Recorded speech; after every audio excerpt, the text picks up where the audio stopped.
Hey guys, what's up? It's Kevin for the win, and we're back for another edition of Diablo 3. Today on the channel, we are taking a look at the Shadow's Mantle set armor for the Demon Hunter. And here it is, the Shadow's Mantle set armor. 2-piece bonus, while equipped with a melee weapon, your damage is increased by 6,000%. 4-piece bonus, Shadow Power gains the effect of every ruin and lasts forever. 6-piece set says Impale deals an additional 75,000% weapon damage to the first enemy hit. Very important to pay attention to that because we will be abusing Impale in this particular build. This is basically known as the Demon Hunter Impale build, as most people would refer to it. So we're going to be using pretty much 5 pieces of this. We're also going to be using a gold tier so we can get a bit more damage out of our particular set. So here we go, 2-piece bonus, reduce damage taken by 15%, increase damage dealt by 30%, 3-piece bonus, minus 30% damage from elite monsters' attacks, and you deal 30% damage to elite monsters. You need Carly's point here for the weapon, damage of Impale is increased by 358%, and if it returns 15% hatred to you. We also need Holy Point Shot, Impale throws 2 additional knives and deals increased amount of damage. Now, we are also going to be using the Traveler's Pledge in conjunction with the Compass Rose. That way, we pretty much will be able to move around and take less hits. So while moving, damage is taken is reduced by 50%, and while standing still, we deal 100% increased damage. We want conventional elements for our ring. Preferably, you need Ancient Legendary, but unfortunately, I didn't get a good drop here. So for the skills, Volt, Tumble is my recommendation. Fan of Knives, Bladed Armor. This way we can get a bit of armor because we are a little bit tanky. Shadow Power, Ruin as Mare. We're going to have all the ruins anyway. Companion, Wolf Companion. I recommend using this particular companion for this build. Vengeance, Darkheart. That way we can reduce the amount of damage we're taking. Impale, Ricochet. Please go with this because if you go with anything else, you will not have the same results as I do. For passives, Numbing Traps, Call of the Weak, Awareness, and also Ambush. Inconized Cube, my recommendation would be Dawn. Reduce cooldown of Vengeance by 65%. Stone Gauntlets, that way we are a bit more tanky. And obviously, you need Ring of Royal Grandeur in your Inconized Cube, because that way you can take full advantage of all your set armor's bonuses. Without Ring of Royal Grandeur, you will not be able to rock the set this way. So very important that you have a Ring of Royal Grandeur. That's how my Paragon is looking. Obviously, if you're playing Season, this is going to be much, much different. Now for the follower, because some people have been asking for followers. I'm kind of still in the process of perfecting follower builds, but I have kind of the basic foundation of what I like to run. So my recommendation, I would go full Sages, Garments, just because the double amount of death breaths that drop when you're doing Nephilim rips is very, very good and will help you in terms of crafting and upgrading things. So very important. I would recommend that. Then I would recommend the Flavor of Time. That way you get double the effects of your pylons for twice as long. I would also recommend Nemesis Bracers. That way you have extra elites, which will bring down your clear time significant. Crowd's Flame, I'm not particularly fond of this, but it's one of the only rings that has an emanate ability. And then that's pretty much what you're going to be rocking here. Weapon Rate doesn't matter because there's not an emanate. You can run Spalders of Zakara.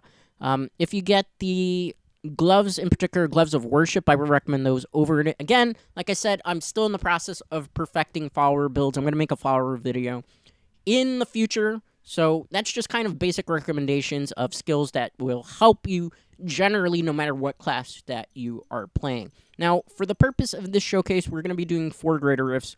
We're going to do a Greater Rift 60, which is Torment 13, a Greater Rift 65, which is Torment 14, a Greater Rift 70, which is Torment 15, and then a Greater Rift 75, which would be the equivalent of Torment 16. You can push this armor further. I'm not going to borrow with it because this is a basic guide for those of you who are just probably getting into Diablo 3, maybe got it off the eShop through the many, many sales because it goes on sale quite a bit.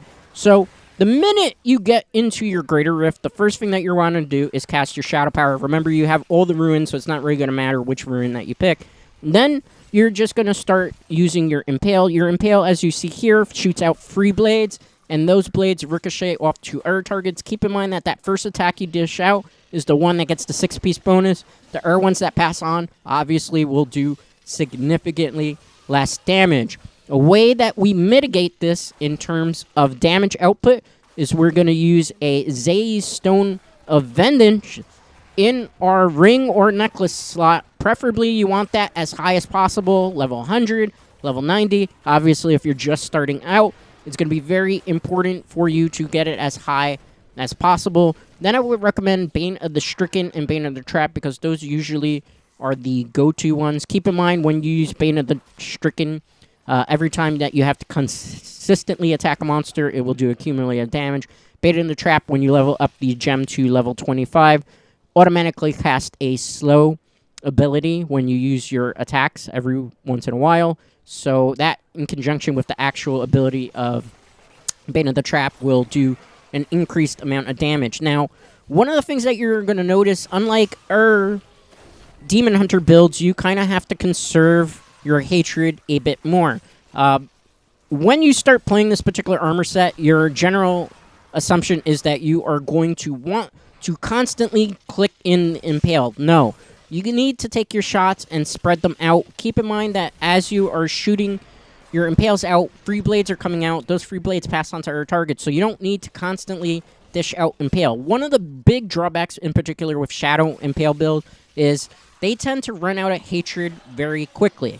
A way that we mitigate this in this particular build is that we are using Vengeance. When we use Vengeance, we can get back a decent amount of hatred, usually enough that we are able to compensate and build back up. Keep in mind, you can also just volt around when you see that you're low on hatred, and it will regen your hatred that way. Because keep in mind, with this build, we are not using any primary resource generators. We are just going off of these skills to basically clear through the dungeon as quickly as possible.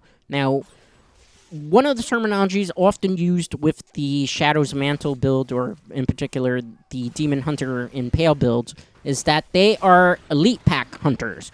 Meaning, unlike usually previous other builds I've shown on the channel, you are basically just looking for elite packs and taking them out and trying to, for the most part, particularly on higher greater rifts, ignore all the smaller mobs. The reason being that you just want to focus on the elite packs because you have very limited resources and very limited ways to generate your resources back because we don't use resource generators on the set. Now, if you wanted to, maybe you could take out Fan of Knives and put a resource generator in. My general experience is it's not really going to help you in the long term. If you learn very quickly to just micromanage and not constantly click and impale and just time your impales timely to the point where you are just taking out elite packs and not really wasting any of the blades that are shooting out from Ricochet, you should be perfectly fine. Now, as you can see, also, dungeon layouts are very important in terms of the clear times. Now, for Impale Demon Hunter builds, they are not necessarily known as speed builds. If you are one of those people that is horribly obsessed with getting the highest leaderboard placement in Diablo 3, and you just want to get to things super fast, super quick, and probably do no work whatsoever, really, my recommendation would be going with the Gears of Dreadlands set armor or Accursed Visage. Both of those particular set armors can clear through greater rifts at super fast blinding speeds. Gears of Dreadlands, although significantly nerfed in terms of its Hungering Arrow build, is still very, very good and is still probably at the top of the food chain when it comes to Demon Hunter. Shadow Impale, in particular, is one of those push builds. For those of you who are not familiar with push builds, that means that you're just kind of pushing back the monsters and just trying to get to the destination as timely and as efficiently as possible. You're not trying to get the fastest clear times. You're just trying to get the highest greater rift pushing possible. So that's the key difference in regards to this build as opposed to Gears of Dreadlands or Accursed Visage. When you get to the Rift Guardian, don't feel super threatened to conserve your Impales. What you usually want to do, as you saw there, is I will cast my Vengeance and then just go ham, letting off Impales. Usually one Impale is going to kill everything on the lower greater rifts. When you get to higher greater rifts, that's when you're going to have to kind of do multiple amounts of damage and have to probably attack multiple times. That's where Bane of the Stricken and Bane of the Trap get abused a bit more. So again, for this particular build, Bane of the Stricken, Bane of the Trap, and Zay Stone of Vengeance, max them out as high as possible. In terms of armor optimization, this is pretty much a hot topic, and it's going to vary from person to person, but my personal recommendations, which you don't necessarily have to follow, keep in mind this is a recommendation. My recommendation, I would put on the helm critical chance 6.0%, because critical hits mean you will do more damage. Dealing more damage is very important. On the gloves, my recommendation would be crit hit damage 50%, attack speed at least 6.0, but if you can get it 8.0, that's probably optimal. Whatever roll you get really is what you're probably going to have to rock. And then crit hit chance 8.0%. If not, 6.0 will do just as fine.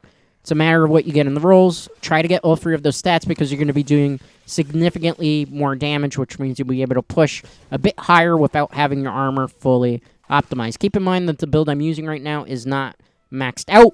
It only has probably 1 or 2 augmentations. Like I said before, I cover many, many games, not just only Diablo 3, and most of those games require a lot more time for me to dedicate to building builds. So this is a good starter guide for those of you who want to work towards perfection with this build. In terms of abilities that you should be modifying on your armor, my recommendation, wherever you can get Impale at 15%, definitely increase the amount of damage that Impale does. Shadow Power is not really going to help you too much trying to augment that power. Fan of Knives, again, not your main source of damage either, so I would just kind of go with augmenting wherever you can, Impale damage to 15%. In terms of cooldown, I would recommend getting cooldown reduction where possible. Although this build does not use Captain Crimson, it does benefit from cooldown reduction, because that means you will be able to cast your Vengeance a lot more frequently. It also means that your Fan of Knives you'll be able to cast more frequently. Keep in mind, as you get higher up on the Greater Rifts and you want to be a bit more tanky, it is in your benefit to cast Fan of Knives. On the lower Greater Rifts, such as this one where you're Torment 14, you don't necessarily need to start channeling or casting your Fan of Knives, because you don't need to be as tanky, and usually your Vengeance will be able to mitigate any type of damage that you take, on top of the fact that you have Stone Gauntlets. As always, in terms of fully optimization, what you should be striving for is getting all Ancient Legendary or Primal Ancient Legendary pieces for your armor. Then you would max out your gems to level 80 or higher, preferably the higher end.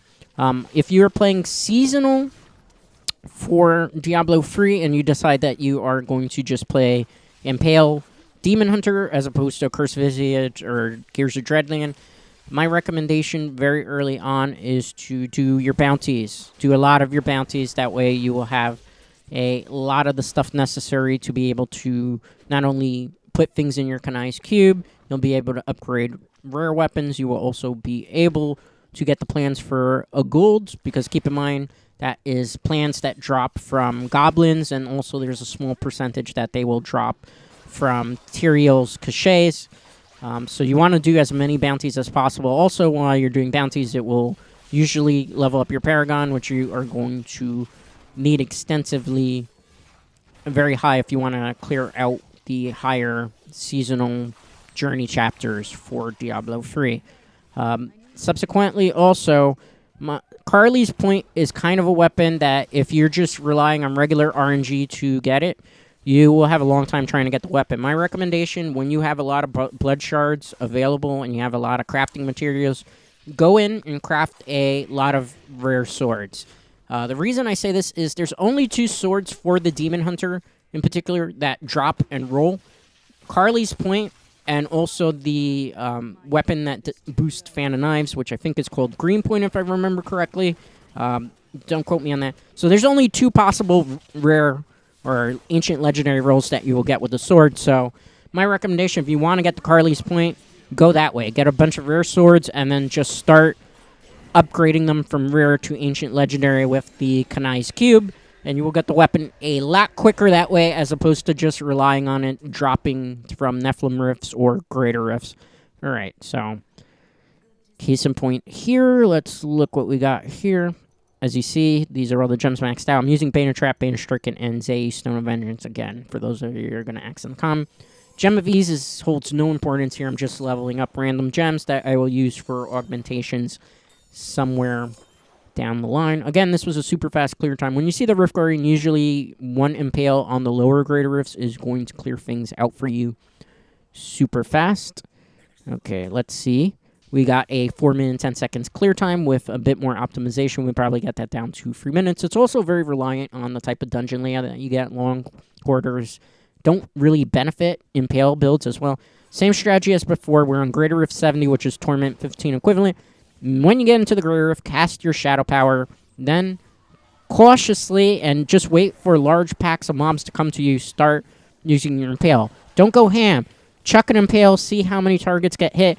Then, after a while, chuck another Impale, see how many targets get hit. Fire off another Impale, as you see here, taking off your targets. Don't go too crazy, because if you go too crazy and you start chucking Impales, chances are you're missing monsters, because Impale doesn't have a very long range to begin with, or chances are you're going to hit into corridors and you're just wasting Impale. So it's very, very important. When you see that you're starting to low run on Hatred, cast a Vengeance. That way you just can kind of mitigate and micromanage the amount of Hatred that you're using.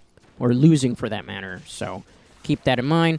Again, we're going to chuck one Impale. It takes out the Elite Pack very fast. Thanks to the Follower, we're able to generate more Elite Packs every time we touch a Pylon. Thanks to the Follower being equipped with Nemesis Bracers, which is why I recommend using it on your Follower if you're playing solo, because that way you will get more skills that you don't normally have at your access. That's a really cool thing about the Followers for Diablo 3 in terms of content. So keep that in mind. We're going to be chucking more of them. Impales again. Obviously, one of the things you have to also keep in mind when you get higher up in the Greater Rift is that Shadow Impale is very vulnerable to area of effect damage, and because the Demon Hunter is kind of very glass cannon-ish, the way that a Necromancer is, you have to be very careful. Okay, same strategy here.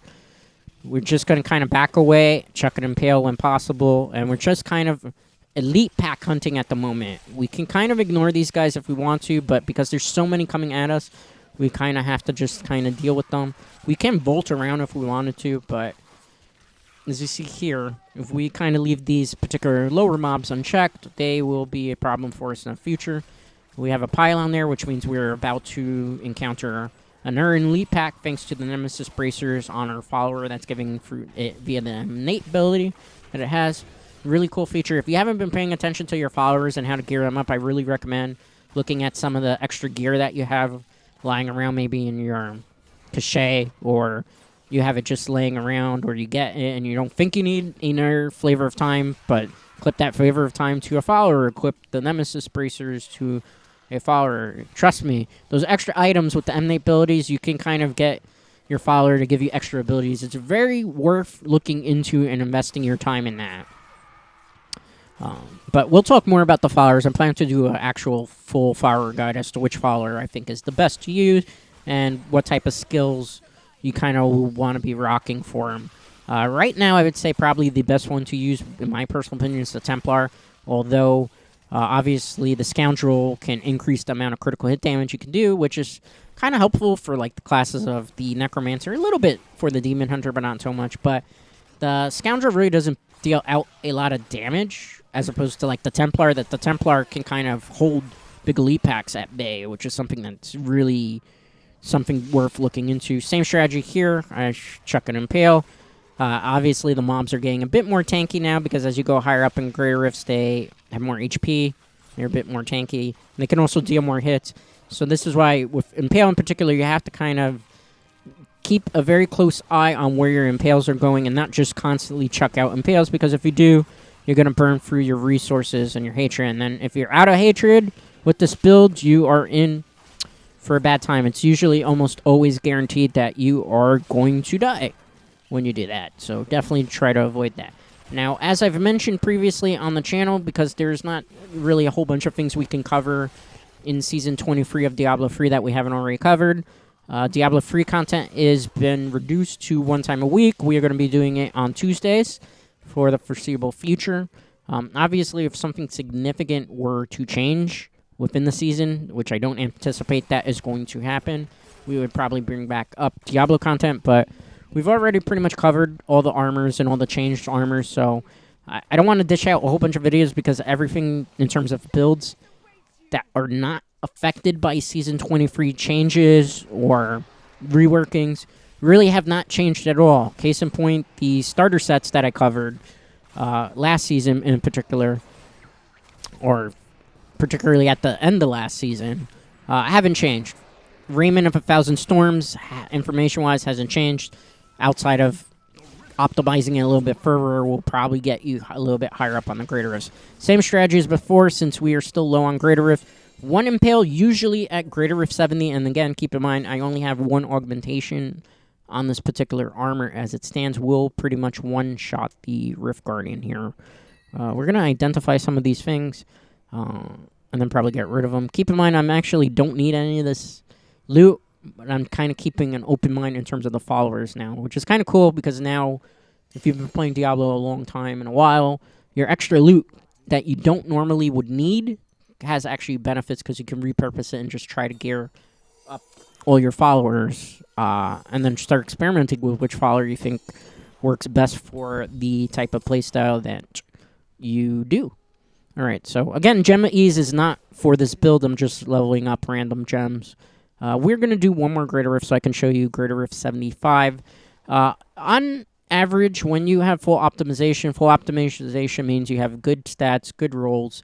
You have ancient legendary or primal ancient legendary pieces of your armor augmented with legendary gems at least level 80 or 100. Preferably the higher up is better because that means more damage output.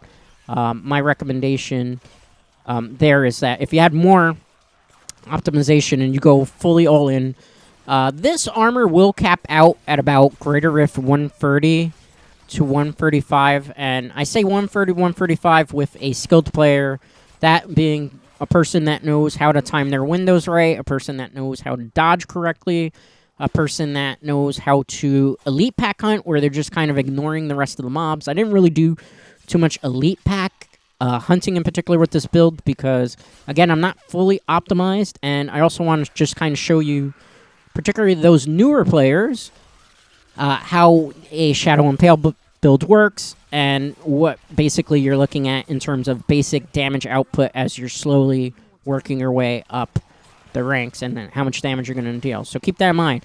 So if you're a hardcore Diablo 3 player, obviously, you already know what to do with this build. So if you leave something in the comments that kind of seems inappropriate or something, keep in mind that this video, chances is not targeted at your demographic.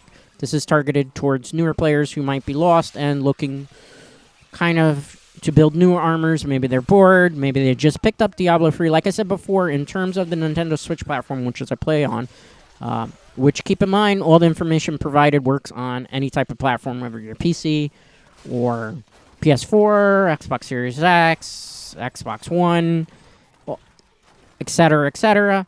All these builds work exactly the same. All the information I give you works exactly the same. Only difference is mouse and keyboard give you a bit more precision as opposed to controller where you lose out a little bit in terms of precision, in terms of your movement because of the control stick, and as well as button presses. Sometimes we have a little bit of latency issues, particularly on the Nintendo Switch. I notice a little bit of latency, lag input sometimes, depending on how many things are on the screen for a Greater Rift, but keep that in mind. So there's that.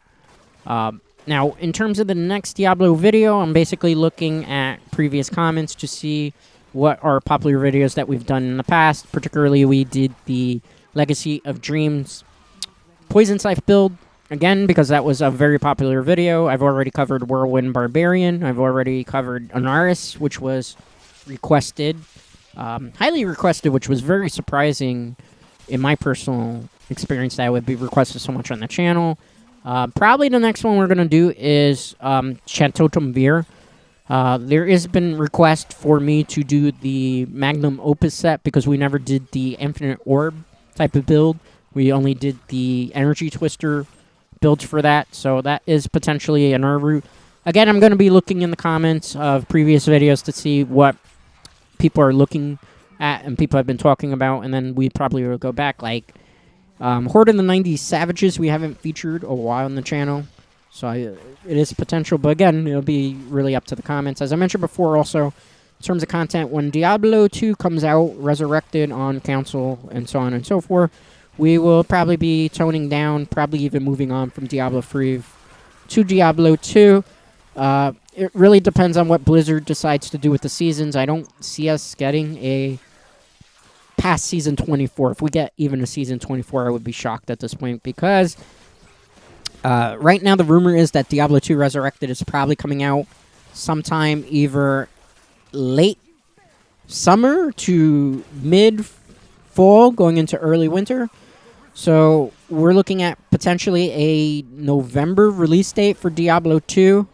I have heard even December release date, right around the time for the holiday season. So obviously we're going to be keeping our ear to the ground in terms of that information. Whenever I have like information that is concrete in terms of release date, I will convey that. I have not covered anything Diablo 2 Resurrected related on the channel, because obviously alpha build was not available to console players. That's going to be available in the near future, to my understanding from what Blizzard said.